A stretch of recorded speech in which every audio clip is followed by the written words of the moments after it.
Right here. Hold on, hold on. Watch this. Before he sits down, I'm gonna do this. That's a golf. Oh, you just came from the course? Did you just come from the course? No, I'm going to the course. Oh, nice. And this glove was on my dresser. I was like, I need that. Yeah.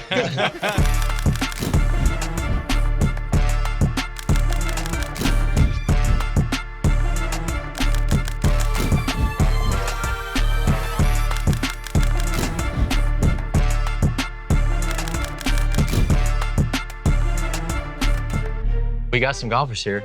Big time. Obviously, like to play. This guy likes to play. Yeah. He's getting better. He's working on it. Now, where are y'all at? I'm in Atlanta and Australia. You're in Atlanta in Australia? Yeah. The 2 A's? The 2 A's. I'm from Atlanta. I'm from Are you really? Gwinnett, yeah. I had a house in Duluth and now I'm in Alpharetta. I went to Norcross High. So. Did you? Man. Yeah. We probably crossed paths a couple of times, I'm sure. Maybe. Back in the day? Yeah. Maybe. And you Miami guy. I got to get my golf game right though, man. What's up? Dude, I'm started locking in trying. now. I'm locking in on some lessons now. I'm about to get right. Told him, no, once Yes. the game is, once you're done, which you just announced retirement. Congrats. Thanks, dude. I appreciate it. It completely changes your swing. Like we talked about. Oh, it doesn't matter for you. You pitched. Excuse me. No. 8 at bats. I've told you that before. Hey, that bad. Couple barrels. Couple of barrels, couple of foul balls. Yeah. But it's different. He'll get better. He's going to get into it and keep up with you, dude. So this guy, we met through essentially him being a golfer. Yeah. That's true, yeah. But played in the NFL, Cowboys, Oakland, Miami. Am I missing someone? No, I was here, but like Yeah, off that's season, so what- it doesn't count. You know how it is. Yeah. Yeah, I You thought play a something. game. It don't count. San Diego State, USC. Yeah, I went to USC, San Diego State. Yep. And then I went on the NFL journey, bounced around a couple teams. Played, I say 7 because I went through 7 training camps, but I played 6 years.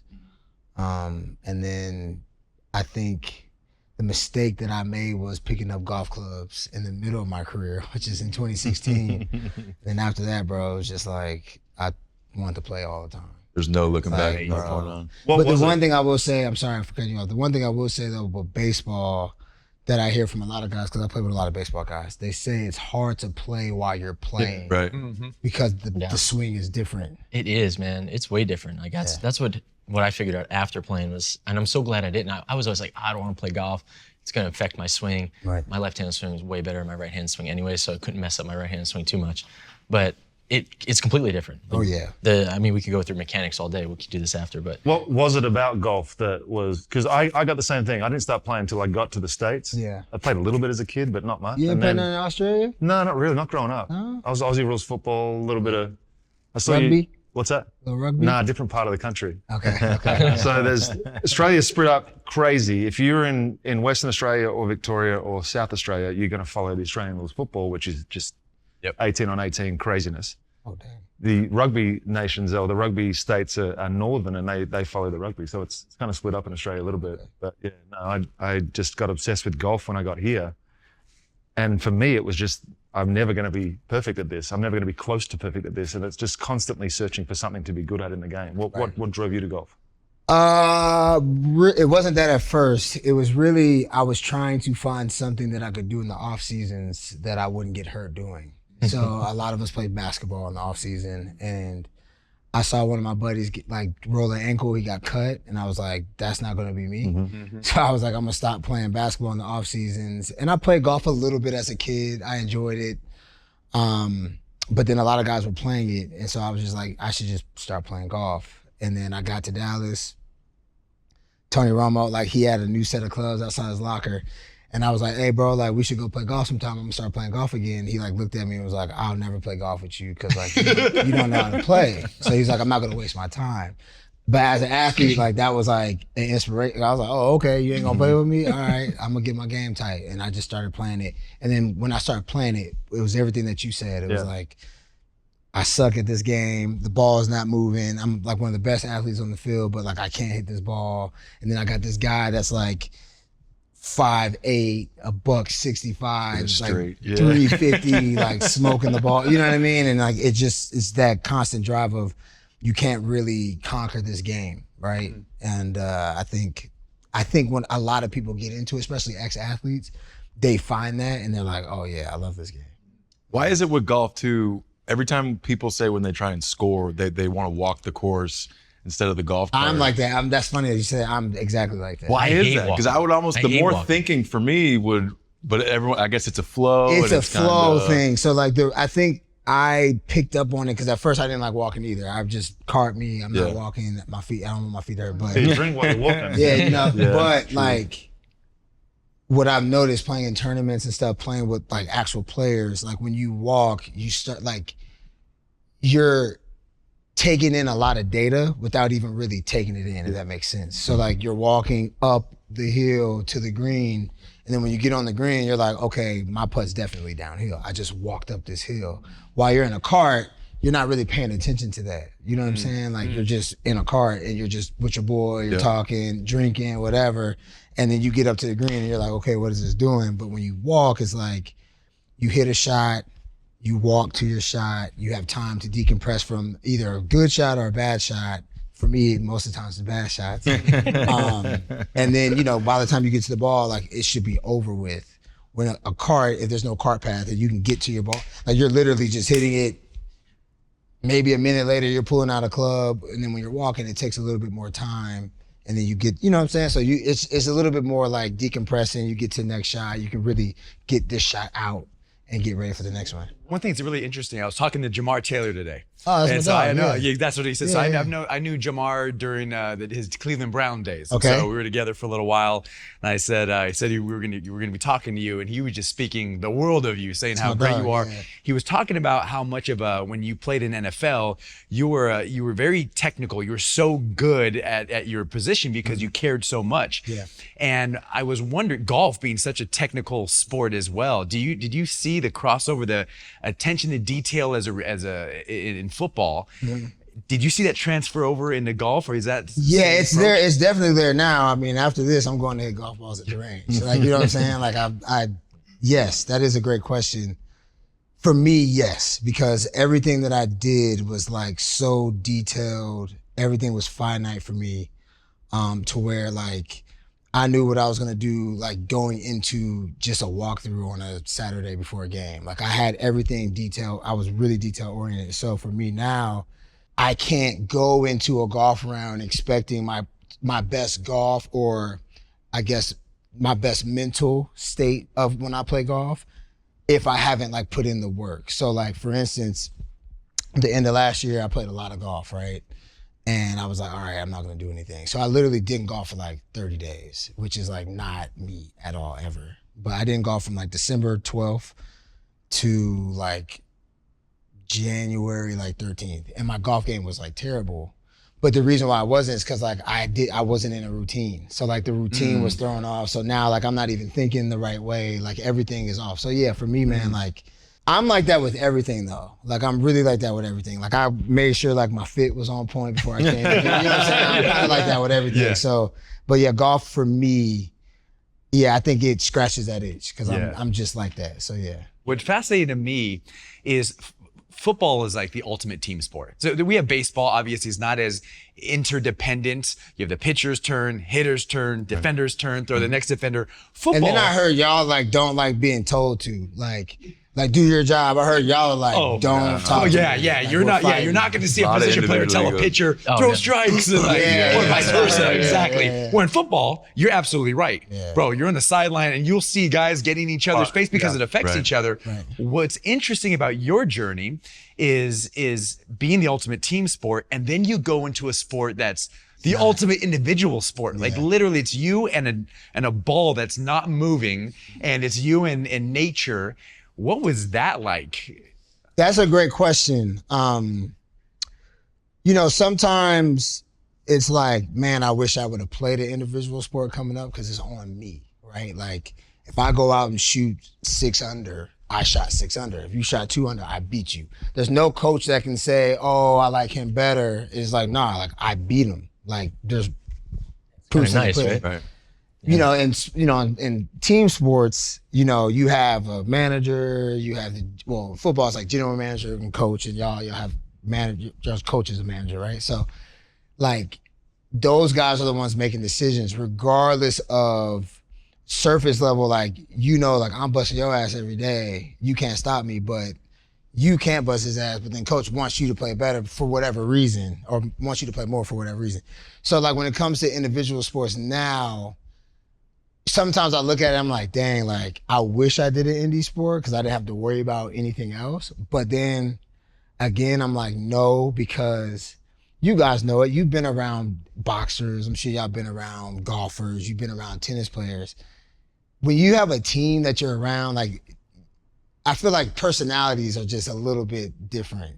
So like I've been around a ton of golfers and I'm just like y'all are cool, but like, I don't know how cool y'all actually are. You know what I'm saying? Cause like, if I say something to you that's like a joke that I think is funny, like you might take it and be mad at me for like 2 weeks. You know what I'm saying? Where or a boxer, like, I know boxers and it's like everybody around them's like, oh, okay, champ, do this, champ, whatever, champ. And then like, as soon as somebody else kind of gives them something that they're not used to, they're like, hold on, like, are you hating on me? And it's like, nah, like, I'm just being funny. Right. While like when you're on a team sport, More in the like, clubhouse, right? talking trash, Yes. right? Like, it is funny. Like, he might get you, you might be pissed off, but you gonna get him back. And then it's like over with, you know what I'm saying? And y'all go and do whatever y'all do. So sometimes I'm like, I wish I did an individual sport. But then again, like when you think about, especially when you're removed from the game and you think about like the camaraderie in the locker room and like, that's the main thing that you miss. Like training with your guys, going to practice with you guys, traveling with your guys.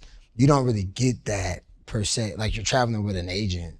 Like if you're a golfer, like, or you're with your family, which is cool. There's nothing wrong with that. But like, there's something about like being in that locker room with your boys. Yep, going through that grind. Yeah, and going through that grind together. And it's like, if I'm not doing good, you can pick me up, or vice versa. And then golf or boxing or tennis, if you're not doing good, like there's nobody to look at.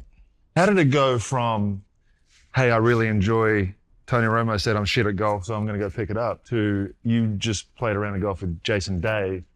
How did it get to that point? For me, it was, I've always wanted to be in the media space. Yeah. When I played on my teams, I had like TV shows, like post-game shows that I would do on Mondays or Tuesdays, depending on what day we had off. And then 2019 hit and I got cut, trained that whole year to see if I would make it, had a couple workouts, didn't work out. 2020 hits, I'm like, okay, I'm gonna start, like I'm gonna continue to train just to make sure that like if I get a call, I can go, but like I need to start figuring out what I'm gonna do. So I started, signing up for like the NFL broadcast boot camp, stuff like that they put on for the guys that wanna do it, but then COVID hit. So with COVID, everything shut down, obviously, except for golf in Arizona, which was great. Courses, yeah.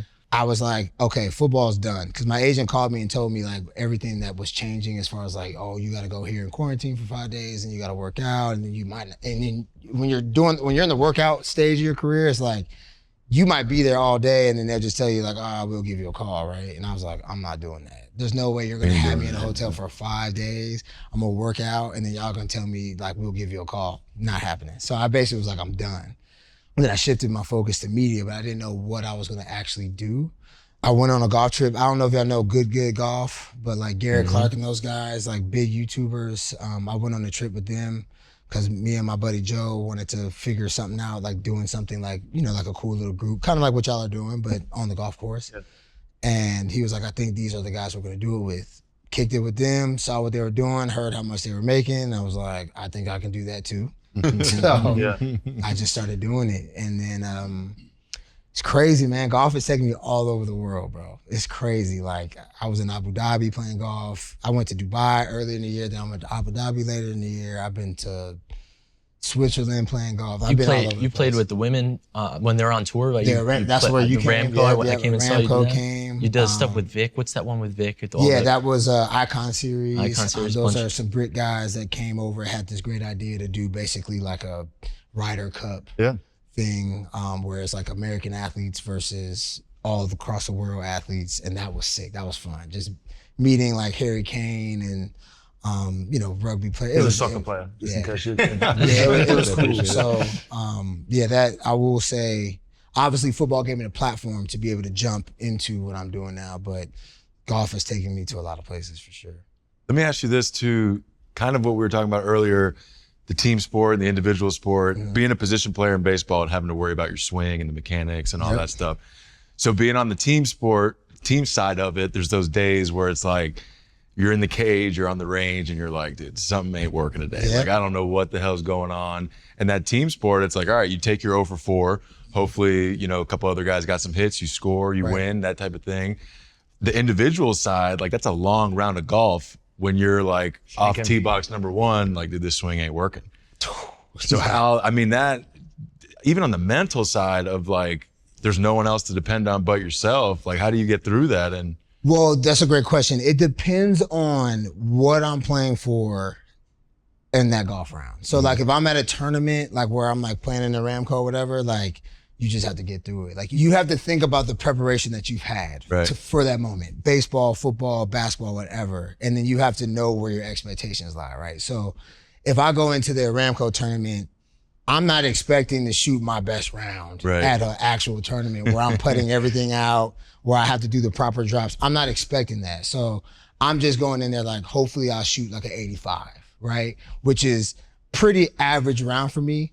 So if I shoot underneath it, it's like, great, I shot an 82 at a tournament. That's awesome. If I shoot 88, I'm not really tripping. If I shoot in the 90s, I'm pissed because I don't want to shoot in the 90s. But you played with Lexi Thompson that time, yeah, I played right? with Lexi. So Shout out to Lexi. Yeah, I came watching him, man. He's playing with the best of the best. Yeah, she was a dog. I played with her again in Florida last year, and she's just steady, man. But like, it just depends. Like if I'm playing with the boys and we're playing for money, you're just playing for ego at that point. Like you just don't want to lose to your homie. So it's not that big of a deal. But the tournament stuff, that's tournament stuff can get tight. Like I've been in tournaments where I'm pissed. Like this is stupid. Like why am I out here? Like I shouldn't be out here. You know what I'm saying? Yeah. Then you're like lining up on the tee box, so you're golfing, and you're like, how did it get to this point? But golf is really, I think every sport's mental, but I think golf is really mental. Big Because time. like if you hit a bad shot, like if I drop a pass in a game, like I might just be like, I took my eye off it, or like I just had my hands in the wrong position, and then I don't, like I'm just dropping it, I'm going back to the next, you know, the huddle, next play. Right. In golf, like you kind of have to hit the ball where you want to hit it. So like if you don't hit it there, like you might start getting in your own head, like, why did that ball go right? Like I felt like I was aligned correctly. So like say you keep doing that over time, now it's hole 5 and you're like mentally just messing yourself over because you're just like, why am I not hitting this ball right to left? Everything's going left to right. Rather than just saying, okay, I got left to right today. Yeah. I'm gonna just aim a little left. So true, man. Like so day. true. End of last year, I was struggling. I'm taking some lessons now, so I'm back on track. That's what's up. But I was short on everything. Irons coming up short every time. Felt like I squared it up 20, 30 yards short. I'm like, I know I can hit my hit it far. I know I can hit my 8 iron further than this. Why isn't it getting there? But that was a tough one because instead of saying, all right, everything's just going shorter, it's like, what if I square it up? So I can't play shorter. But God, was it killing me mentally to like come up short every time? So now it's like, I don't know how to play the game. That's what it felt like. Yeah, that's how it goes. The other thing about golf that you need to get ready for, I got down in 2014, I got down to a 2 handicap. Oh, so I was playing 5 days a week. It was my thing. Yeah. One day you go to the course and you'll straight shank something. I'm not talking like a miss hit. I'm talking a shank off the hosel right, a couple times in a row. You're and done. I don't know how to fix it. Yeah. I hit 4 irons in a row where it goes straight right. And I'm like, hold on. I get around 2 shots over par and I can't hit the ball forward right now. Right. What is happening? That's That wild. was golf can do to you. I went to play with Moose in Boston. He was out there. So I rolled through. Before he got traded, right? Before he got traded, I rolled through to play with him, or just to come see a game, but I played with him and 2 other guys from the team. And we get on the range. First, I think it was 5 swings off the hosel. Right. And he's sitting right now, he's standing right next to me. He's like, you all right? I'm like, I don't think so, man. I don't think so. We got out there, dude. I was so nervous off every shot. The first shot was ground ball. Next shot, I shanked. And I was like, man, I cannot play 18 holes like this. One, I'm like, I'm embarrassed playing with my boys. It's like, dude, I'm not this bad, guys. Then you just had to do something mentally, like to get it right. I'd rather get it out the way in game. the range, though. Right. If I go out there but and it I carried shank over, at the though. range, I'm That was the like, problem. cool, get it out now. How do you though, because there's one thing playing with your boys, like you said, and then you're going out there with professionals. How do you rein that in? Because I know for a fact that once I start to think I can't hit a shot the way that I'm supposed to hit it, if I'm standing in front of a crowd or if I'm standing in front of a pro, that's just going to crush me. Like I'm not going to be able to play my normal game at all. I got to the point where I stopped caring.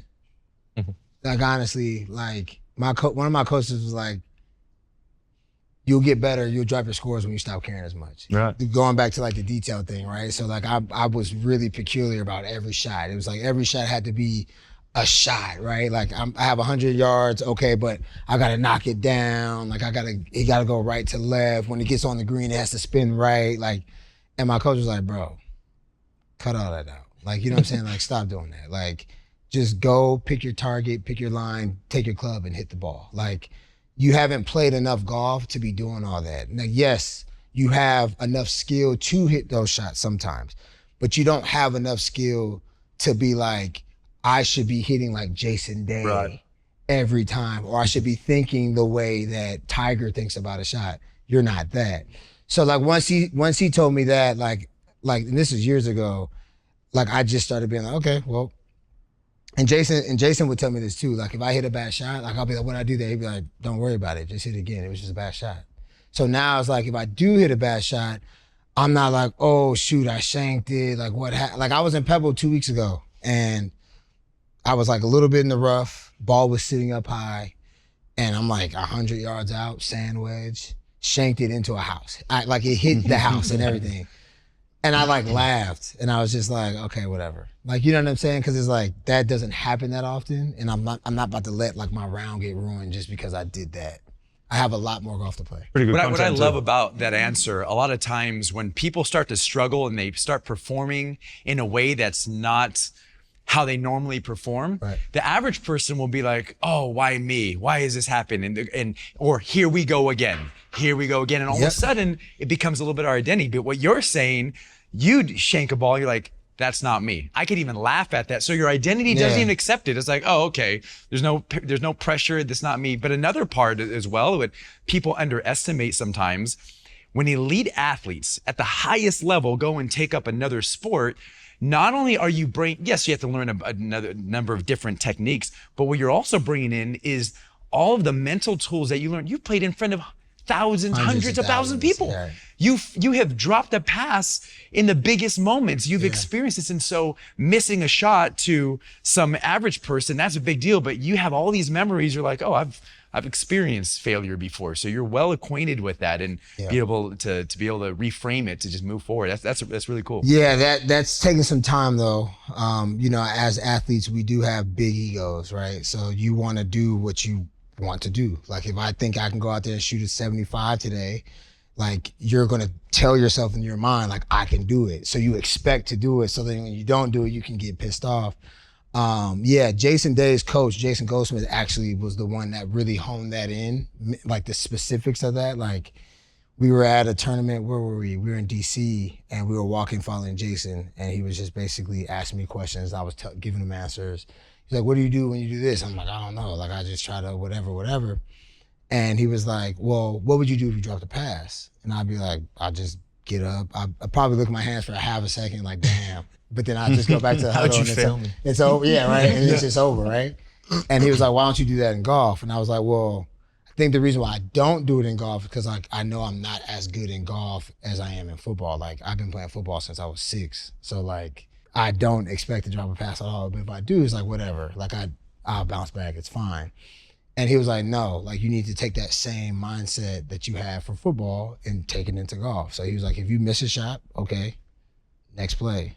If you don't make a putt, like it doesn't mean like the putt wasn't good. It just means that maybe your read was just a little off, or maybe it bounced on something that it wasn't supposed to bounce on, but you putted it well. You know what I'm saying? So I will say JG really had me hone in on that thought. And yeah, it is serious. Like, so when I play with guys that are ex-athletes, I say the same thing. I'm like, if you missed a swing, like how pissed would you be? Like, would you be that pissed? Like early in the game? If it's like hole 2, like you're getting pissed because you shanked the shot, but like if it was your second at bat in the 4th inning, Yeah, a lot of game left. there's a lot of game. Would you be pissed? And you're gonna say no. Like, you know what I'm saying? So you'd be like, all right, I just got to bounce back. The mental side, like you said, is crazy, especially with a swing and like honing in on a swing. How, like, because I know in football, like when you ran routes, you were elite at running routes. Yeah. And you knew where you were gonna cut and do all that type of stuff. Yep. For the golf swing, like how mechanical are you? Like, do you focus on mechanics, or is it like you said earlier, I'm kind of honed in on a target? Yeah. Whatever my kind of pre-swing, exhale, now I go and boom, I just swing. You know, that's a good question. I think in the beginning of it, obviously you're a little bit mechanical, right? Because you're just trying to figure out where you're supposed to be with your swing. Right. Now it's more feel and like maybe like Triggers. Yeah, triggers what I'm trying to react to, right? Yeah. So, you know, when you talk golf to people and you say like, I'm trying to react, they're like, what are you reacting to? Like the ball's not moving. It's not really you're reacting to like a defender being in your face. It's just more so like, you know what the plan is. You know what you're trying to hit. You know the target when you're standing behind the ball. And then when you address the ball, you might have your sequence of, you know, look at the ball, visualize the target, look at the target, you know, think about the ball, look back, and then like you're reacting. Then you go hit, right? Like you know where it's at, you've seen it, you looked at it, okay, now I'm gonna hit. Like not thinking. When that pitcher is throwing that changeup, you're not thinking about it. Nope. You're reacting to where the ball is going, and then you're meeting the, you know, you're trying to meet the ball in the bat, right? So it's similar in that regard. But now to answer that question specifically, it's more about feels and like what Ant said, like triggers. Because I know if I hit, like I'll know now what I did if I hit a bad shot. So like if I hit the ball. That took a long time for me It takes to feel. a while. A long right? time for me So to feel. in baseball, when you're breaking down film, there's guys, they call it feel versus real. Yep. So like I was a feel guy. Like I couldn't look at the film and like, they're like, all right, we need your elbow to drop in that slot or whatnot. Like I needed to feel something, need to get up, you know, yeah. like maybe loose your hands, and that got me there. And then there were certain guys that relied on that video. You know, I played with some of the top hitters that it was like, it can feel so weird to them, but if it looks right on the video, then they just kind of ride out with that. Yeah. But I'm definitely that feel guy as well. Like I got to feel it. Once I feel comfortable, then I can kind of ride out and go from there. Right. I was like that too. I mean, it's different, I think though, like, cause baseball is like a swing, you're thinking this, you're doing, you know what I'm saying? Like in football, if I'm running routes, like I can see a guy run a route and then be like, okay, like I understand what you're asking me to do. Like if this is what the route's supposed to look like, I can understand. Now I still would have to go out and do it a couple of times for me to get the feel of, okay, instead of this being a 5-step dig, like now it's like a 4 inside step dig, but now I'm breaking down at the top. So now it's a different feel. So now I have to go out and feel it a couple of times. Then after I get it, it's just like you're just implementing something, right? Like it's just one little thing, and then that's just you're riding a bike at that point. You know what I mean? So Yeah, man. Who were some of on the football side? I know you played with Dez and a couple of those big dogs. Was he the best receiver you played with? I mean, I played with Larry for a second too. Obviously, no, like dude. Larry statistically is like, Man, you know, like top 5, right? I remember him in the pit days back in college. Yeah. Did you go to Pitt? No. Just watching. Just in that area? Okay. Yeah, So yeah. he Larry was a guy I looked up to a lot as a kid. You know, just the way he went up and got the ball. Me and Dez were the same age. Right. So like, I can't say I looked up to Dez. Like I didn't know who Dez Bryant was until I got to college and was like, who's this freaking guy wearing number 1 that's out here killing? And then he can't play one year, and then he, you know. So like, you know, Dez was a guy that I started paying attention to when I got in the league. Gotcha. So like once I was in the league and I was like, okay, like who are guys that are like similar to my build?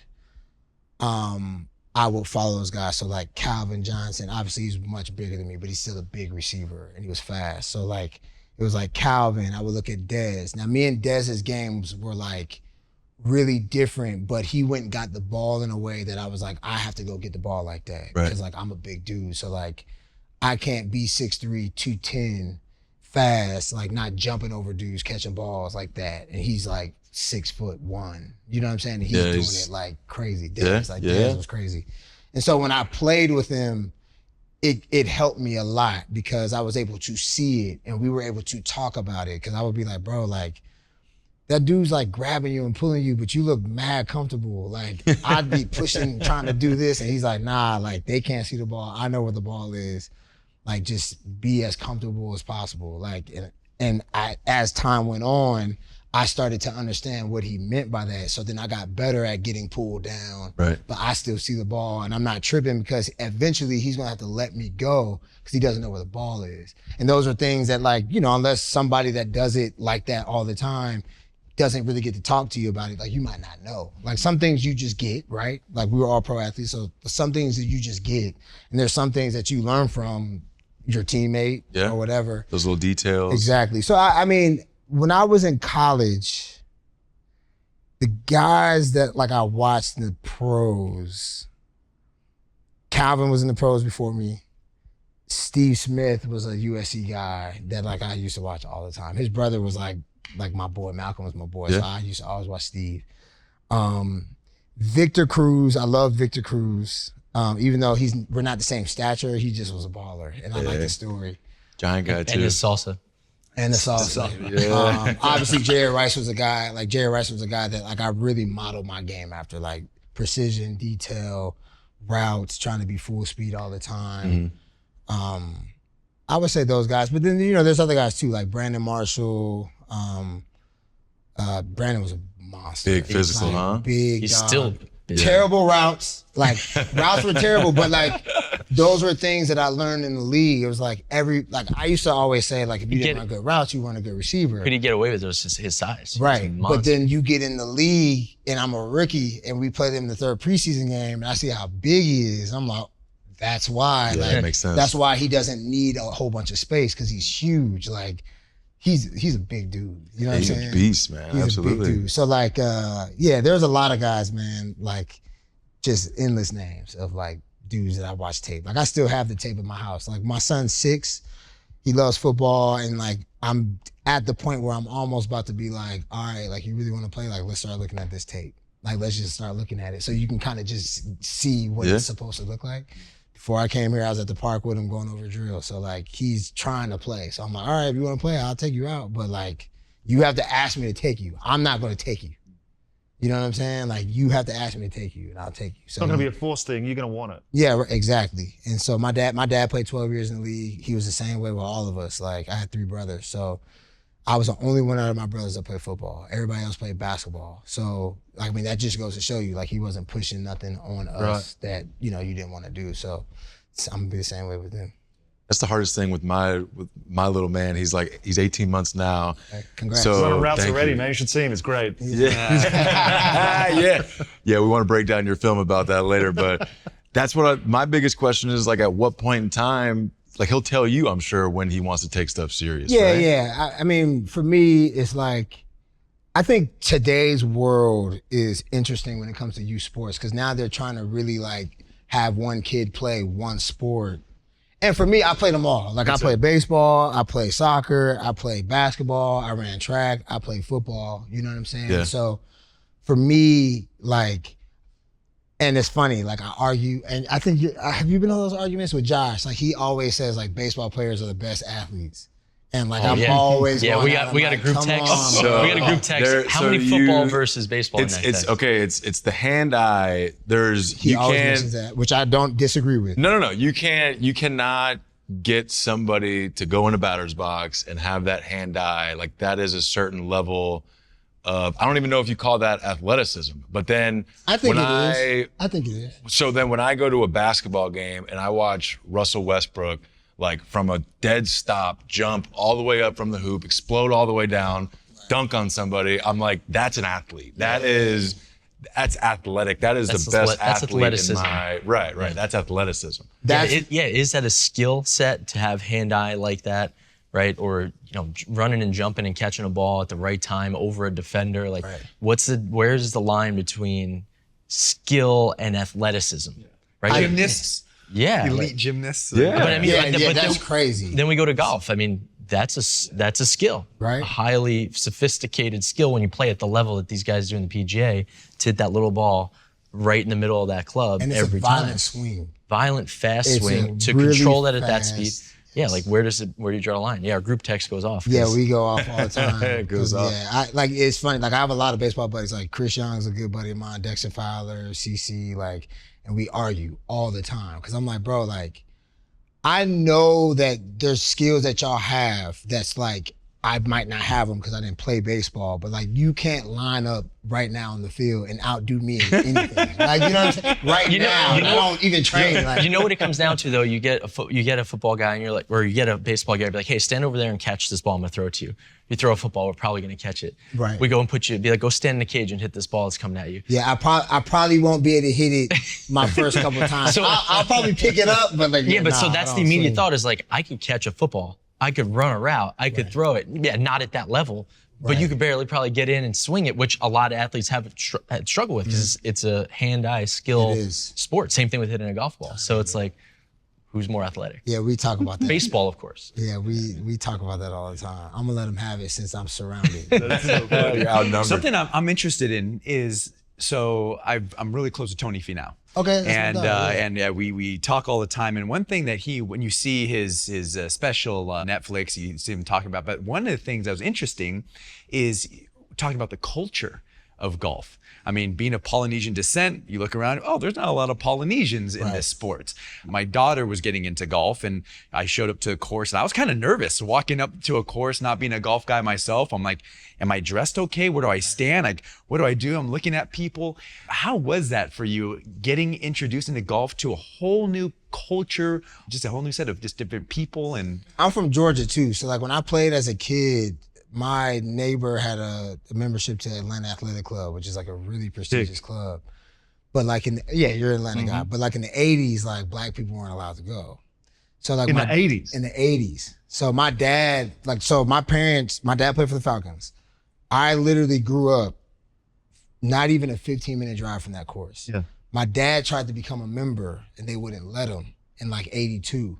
And then back towards the end of his career, it was like 88 or 89, they were trying to give him a membership. My dad was like, nah, like Fair I enough, tried too. to do that. Like, nah, I'm cool. So like growing up early in the early 00s, like it used to feel weird, like going to that club with my neighbor by myself, because I don't know, I'm a kid. So like, I don't really know what the etiquette is. I'm just running around on the par 3 course and, getting yelled at or whatever. So like, what I will say, when I went into golf, like in 2016, I will feel the same way sometimes. Like if I was just pulling up to the golf club by myself, meeting somebody, like I kind of be like, all right, let me make sure I'm dressed right, because I don't want to hear nothing, because depending on what somebody says, like I might be upset or like I might just like play, just keep it going. So now though, like I'm in the golf space, like I don't really think about it as much. And then on top of that, I think the culture of golf is shifting. Definitely. It's definitely shifting, dude. So like, I was just, y'all seen I'm sure you've seen the Anthony Kim stuff. Yeah. yes, Oh, yeah. coming back. And Love like, I was looking, it was funny. I was looking at how he was dressed like in the warm-ups or the pre-round stuff. And I was like, dang, like I don't even know if I'm ready to see Right. somebody like wearing shorts and a t-shirt, like Untucked. and- ready for a tournament. Yeah. Like it's one thing if you're at the range, like you're just hitting balls, like that's cool. But like, I don't know if I'm ready for that. Like, I don't know if I'm ready for that. And I'm like one of the guys, like I'm really pushing the envelope when it comes to like golf fashion and stuff Yeah. like that. But like, I'm still like push the fashion within the rules of like the fashion. I'm not like just show up in sweats and a t-shirt and think that you can go play at Silverleaf. Yeah. And like nobody's gonna, well, you can do that at Silverleaf because Ben doesn't really care. It's But, crazy. You know what I mean? Like, So Ben, is this the guy with the big Jordan golf Yeah. cart? Yeah, at Ben Harmon. Silverleaf? Yeah, I've heard yeah. so much about this dude. yeah, he's a guy. He's great. Like I think, guys like him are what is really pushing the envelope and changing the game of golf, because he has like one of the most prestigious clubs out here. Yeah. And you can really do that. You can do the Anthony Kim. Like you can pull up in shorts, t-shirt, and go play He plays golf. in flip-flops. Yeah, they and say he rolls around in nobody his Jordan cart, blasting blasting music. If you having a smoke, great you time. can smoke, and he doesn't care. Yeah, And he's the owner. So that like, place is. So Dallas and Kelly Keuchel, they got married 2 years ago there, and I think Dallas is a member at Silverleaf. okay, So that was the first time I actually got to get some eyes on Silverleaf. that's nice. Man, it is unbelievable. And then there was one time in like, it was like July or August out here, we came out here on an off day and the whole team went and it was like 116, dude. It was so hot outside. But half the dudes were like, I'm not gonna get another opportunity to play Silverleaf, So I so gotta I am play. all over that. Right, yeah. But I do love that. Like I remember in golf when all the big young guys, this was, probably 5-10 years ago, when they were out in Baker's Bay and they were like, having a great time, dude, no shirt on, they're blasting balls. So like, I'm with you, like, and all them, and it's almost like each club presents itself. Like, you don't ever want to see that at Augusta and all these places. Right. But there's a time and place for that Baker's Bay mentality, right? Yeah, for sure. I mean, you usually gotta know where you're going, right? Like, I got my chance to play Augusta last year, which was sick. Hold on.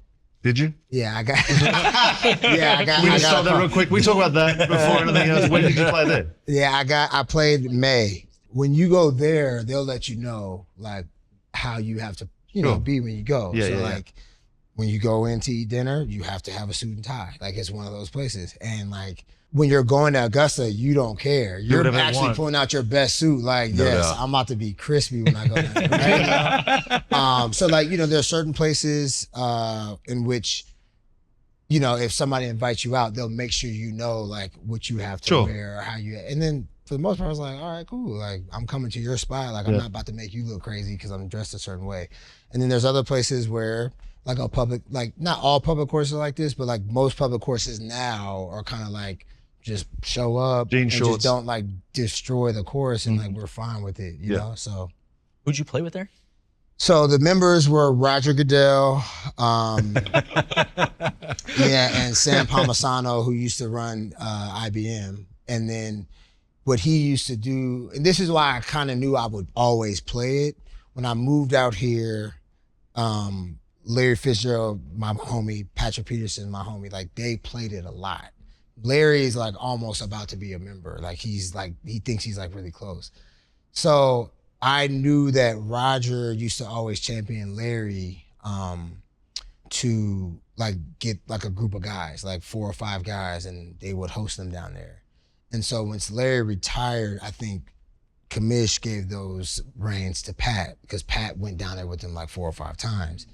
And so yeah, dog, like I just was chilling one day. And it's the funny thing about my Augusta story was one of my close friends got invited like the month prior and played it, I think, a few weeks after, or he called me and was like, it was like February, and he was like almost crying on the phone. And I was like, what's wrong with you, bro? Like, first of all, why you calling me crying, right? And he's like, bro, I got the invite. And I knew exactly what he was talking about, right? I knew exactly what he was talking about. And I was like, bro, you're going to Augusta? He was like, yes. Like I get there 2-3 days, whatever. I was like, that's sick. Then I was just like, bro, I know I'm gonna play it. I don't know how soon, but I know I'm gonna play it soon.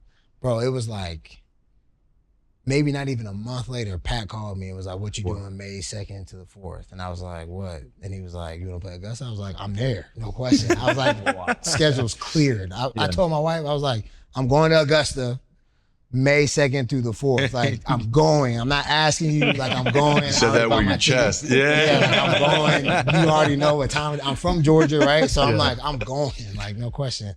So, like, it was sick, man. That was. How'd you play? I played okay. Like, I shot at 80. The worst score was 89. From what tees, and did you so play they only properly? have 2 tees. Okay. 2 tees. 6,400, which sounds like nothing. Chump food. Or 76. Or like 75, right? And when we got there, me and my boy Mike were like, we're playing from 76 one of these days. Like, we have to. But the wind was so treacherous. We were like, there's no point in doing this. Like, the course is so hard, it doesn't look it. Like, I don't know, have you been? I've driven past, I've seen the green fences. Okay. I've watched every tournament on TV for like the last 10 years. Okay. I'm ready. So TV doesn't do that place justice. When you look at it on TV, it doesn't really look too hard. It doesn't look hard. And the only thing that you kind of know is like the greens are fast, right? Like you see it, they talk about it all the time. But when you get there, it's like up and down. Like you never have a flat shot. You never have a flat shot. After the tee box is over, it's never flat again. Like it's always, you're hitting it down, you're hitting it up, you're standing sideways. It's the whole blind time. shots everywhere. Huh? Blind shots everywhere. Like you can't see the green. Not too many of those. Okay. Not too many of those. Like you can see everything. Just enough to be. It's just enough, dog. Like you'll be middle of the fairway, like and you'll be like easy 165 shot, and you like duff it because you're like this. Like that was the thing that was like that for me was tough because I have long arms. So like if the ball is above my feet, like it's tough because like I'm like, okay, like do I bend my knees? Do I stand straight? Dude, like the back nine's treacherous. The front nine's like it's real gettable. Like I got a lot of birdies on the front nine, but the back nine, dog, hard, bro. And it starts with 10. If you can't hit that like draw around, bro, Yeah, I you're in can't. trouble. So, You're in trouble. That's why it's Like only that 64. course. That course is. It looks very simple, but it's not, bro. Like some of the greens are like you could be standing here, and then like your buddy can have his ball up there, and his feet are on top of that picture frame, and like you're putting at the same hole. Like that's how crazy it is, What? bro. Like yes, it's crazy, dog. Like the green complexes are stupid. That's one thing that always blows my mind about golf is reading the greens. Like how Yeah. you're you just the more and I know you're new. So the more you play, the Right. easier it comes. Like I sucked at, I couldn't read a green to save my life when I Right. started. I was like, how do you think that goes left or right? Like it looks like it's going that way. As time goes, like you just start understanding. And that's the part of like sometimes walking. You like when you get lessons and stuff, you'll start learning from different coaches or players and they'll say, this is how I read greens, right? So some guys will, as they're walking up to the green, they're looking at the green, right? So they know where their ball is, they know where the hole is, and they'll go, okay, like I can tell that it's slanting this way. Right, gives them a I'm better going visual. that way, so I know it's downhill.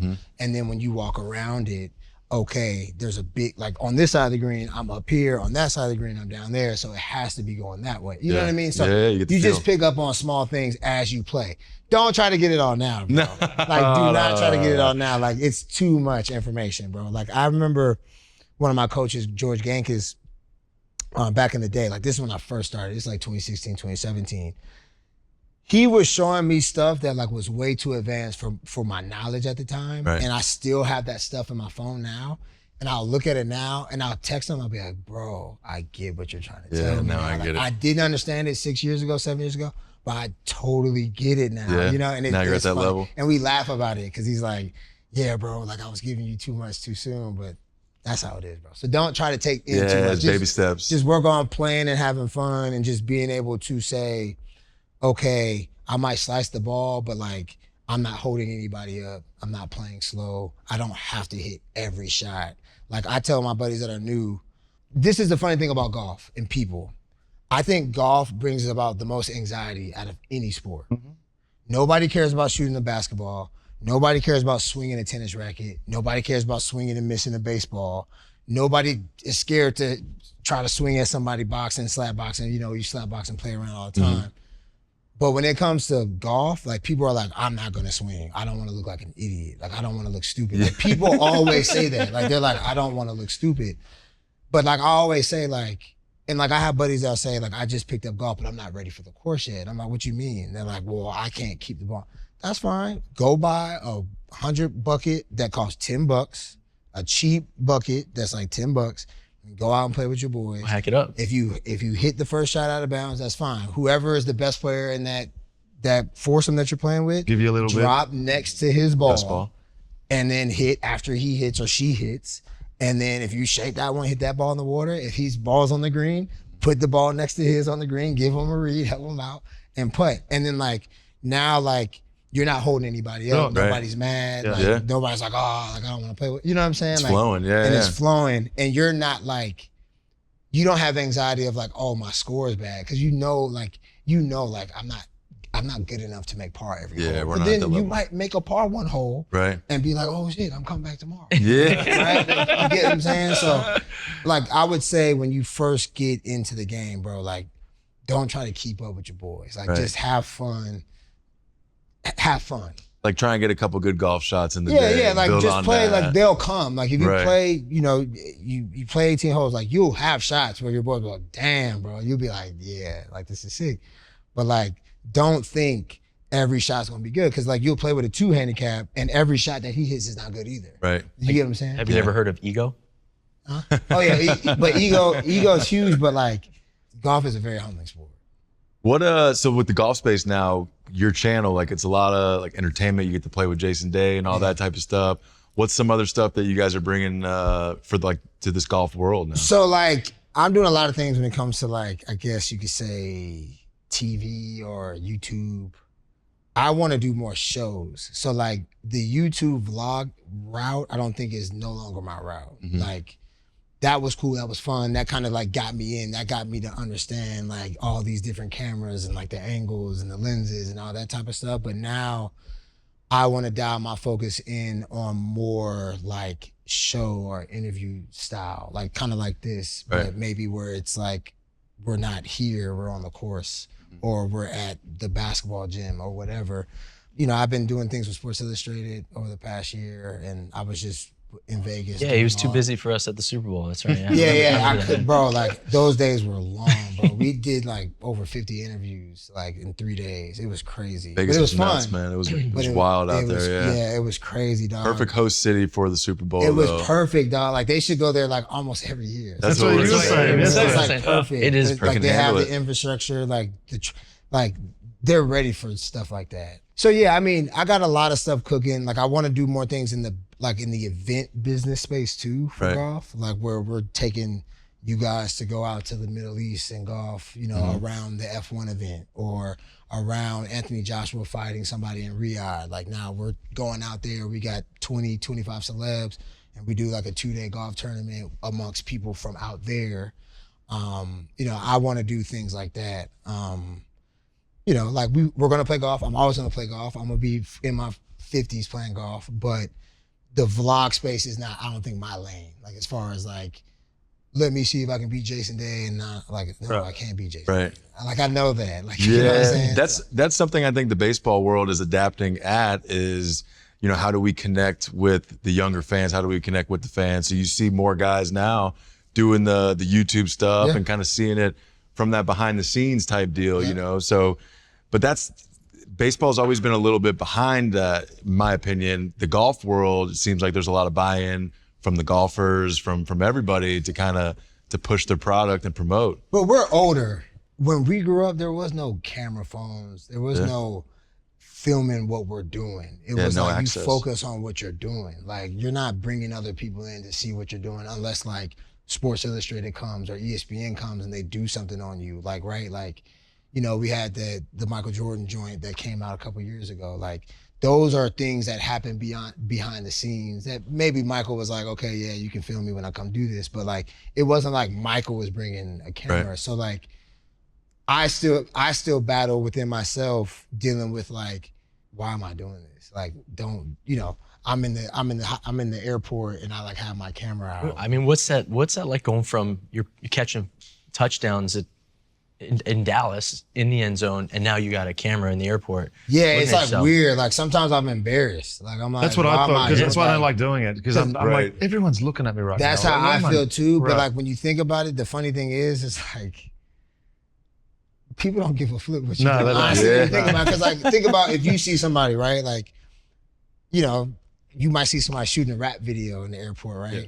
You're going to walk and you're going to look at them. You're going to be like, what the hell are they doing? Yeah. And you're going to keep it pushing. Or a TikTok video. Have you seen these Right, kids right. make these dances? I Yeah. drove by them all And the like time. we yeah. didn't do that. So like our DNA is like, that's stupid. Like what are you doing? Like don't stand in front of a camera and dance. Like what is all this? Like we didn't do that. So like I remember like, but I've always been the guy, like I said, like I always did other things. I always had like hobbies to like keep me kind of entertained in the off season. And I picked up DJing too. And so the funny thing about that perception is like, if you're doing it, if you're DJing, like coaches think you're not like focused because you're like at the club all the time, right?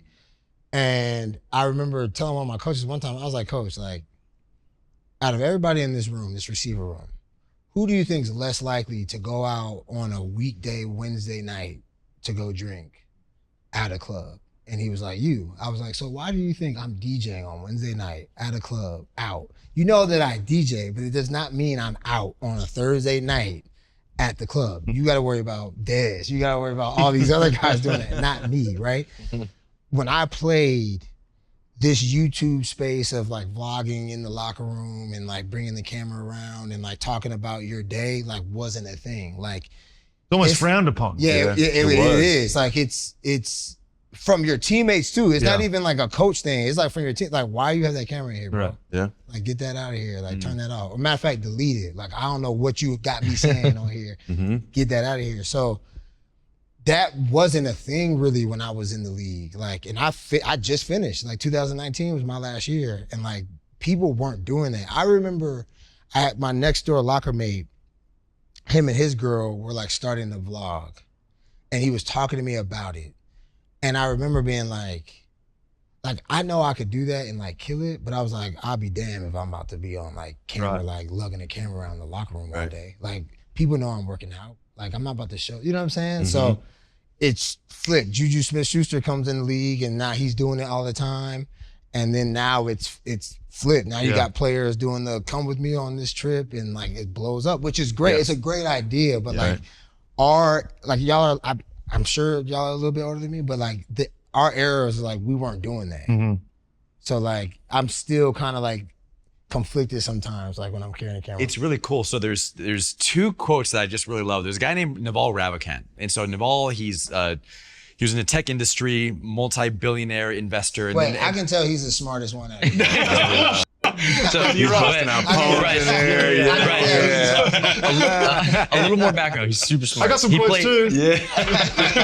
He played after. Yeah, shut up and turn around. After playing, he moved on. He's now a process and development coach. So he digs real deep. So he's about to do it right now. So No. So give him the floor. So I'm just listening to this conversation. It's interesting. So Naval said something, and then Steve Jobs said something. So it's they're two quotes. You guys are combining it right now. So Naval Ravikant says, if you want to be successful and make a dent in the world, essentially, code. And if you can't code, take over media. He says those two. And then Steve Jobs says, the most powerful person in the world is the person who tells the story. And I'm sitting here listening to all of you. We got Moonball Media and we got the podcast, bringing in, telling people stories. We have you who's telling other people's stories, but also the story of your career in golf and everything. And it's just really cool to see athletes go and merge the two, storytelling in media. It's amazing how many people you could impact just following your journey. It's incredible. And everybody wants to see it. Like I want to see it too. Like that's why we all huddle up around the TV when a documentary of MJ comes out or a documentary of Derek Jeter comes out. Everybody's like, oh, I want to know how they did that. So yeah, those quotes are spot on for sure. It's a lot of the guys too, like, so I'm 34, like you said. Oh, we're same age, yeah, same age. Frowned upon to have a camera in there, almost even like frowned upon to join the media space in some aspect of it. But now, like seeing guys like a Larry Fitz or a lot of basketball guys, like I like Udonis Haslem a lot. Yeah. Seeing these guys move into that space gives you the reassurance, or gives me at least, that like, all right, if these guys are doing it, then like let's hop on board. It's just a new wave. It's the new wave, and I think everybody's still getting adjusted to it. But it's going to take over. I mean, think about it. Like you got Draymond Green doing a podcast immediately after a game. Yeah. Like That's access. everybody wants to hear that. The Kelsey brothers. Yeah. It's not Immediately after a right. game. Now you got Michael Parsons doing it. So sometimes people like they'll give him flack, like, oh, he said that. But it's like, nah, like out of everybody that's going to talk about what we just saw, we would rather hear it coming from him. And it's going to be real Non-guarded, in that yeah. environment rather than a reporter sitting across saying, how did you feel when this, he's just going to give you the same answers as he would, or as his own podcast. He's going to talk. He's going to give you more than you'll ever get anywhere else. Exactly. And so it is interesting because like we all know Cam Newton. Cam Newton's killing it. But like for whatever reason, it's like when he gives a take, it's all just opinions, right? Like everybody's opinion, it's just an opinion. When he gives a take, everybody just goes in on him. And I'm like, why is that? Like he was an MVP. Like he took his team to a Super Bowl. Like he was the best. He might be a top 10 best college football player ever. You know what I mean? Yeah. Like, why do y'all discredit what he has to say? Like, you know, so like, but my brother works for him. He's on the production side with him. And I spoke to him in Vegas. And I was like, how do you deal with that negativity? And I was like, I know you've been dealing with it for a lot, like, but how do you really deal with that? And he was like, bro, he was like, I don't care, because if I say something and I get it wrong, everybody's gonna talk about me and how I got it wrong. He was like, and if I get it right, everybody's gonna talk about me and that I got it right. So he was like, it doesn't matter how I present it, they're gonna talk about me anyways. Like he's like, they're talking about me on ESPN. I'm not on ESPN. Like I'm just at my little studio and I'm talking and they're talking about me. So he was like, I don't care. He was like, I'm giving my opinion. My opinion is stronger than 80, 90% of the people that are talking about their opinion because they never did what I did. So if I talk about a quarterback, who else can be more opinionated than me? Because I did it at that level and I was successful at it. So And he's got the freedom to speak in his own environment again, instead of two guys sitting across from each other having differing opinions, because that's how TV works. right. And then to go to the other side of the coin, you know, I love this dude, Pat McAfee. Oh my God. Like Pat McAfee is literally changing, I think, how the business of media is gonna go, especially with like the big wigs like ESPN and Foxes or whatever.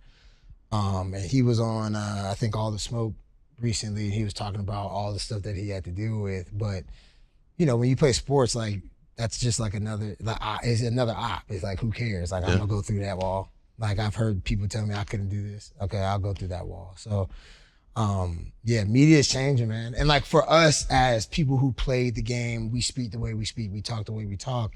We would rather watch Pat McAfee talk football, or we would rather watch Chris Young and Dexter Fowler talk baseball, or CC talk baseball, than the guy that's been up there 20 years that we have respect for.